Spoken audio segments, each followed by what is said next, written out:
মই কথা দিছোঁ মই মানস ৰবিনে কেতিয়াও চানমাৰি বিহুত গান গাবলৈ নাযাওঁ। কালি পৰহিৰ ঘটনাটো আপোনালোকে নিশ্চয় শুনিছে যে গুৱাহাটীৰ এখন খুব ঐতিহ্যমণ্ডিত বিহুতলী চানমাৰিত আমাৰ প্ৰিয় গীতিকাৰ সুৰকাৰ দিগন্ত ভাৰতীক কিবা পোচাকৰ কাৰণে অকণমান অপদস্থ কৰা হৈছিলে। গতিকে বাকীসকলৰ কথা নাজানো, মই অনুৰোধ জনাইছিলোঁ উদযাপন সমিতিক যে তেওঁলোকৰ কোনোবা এজনৰ কাৰণে গোটেই সমিতিখন কিয় বেয়া হ'ব লাগে, হয় নহয়?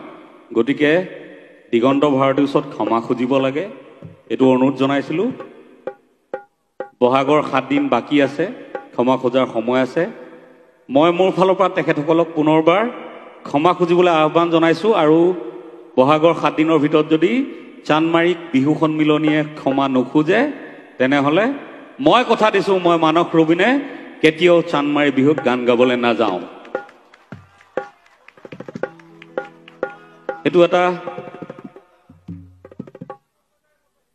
এইটো এটা খুব দুখজনক ঘটনা। যিখন বিহুতলীত ভূপেন হাজৰিকাই গাইছিলে, জয়ন্ত হাজৰিকাই গাইছিলে, ৰিদীপ দত্তই গাইছিলে, চাৰু গোহাঁয়ে গাইছিলে, সেইখন বিহুতলীত শিল্পীক অপমান কৰাটো ভাল পোৱা নাই।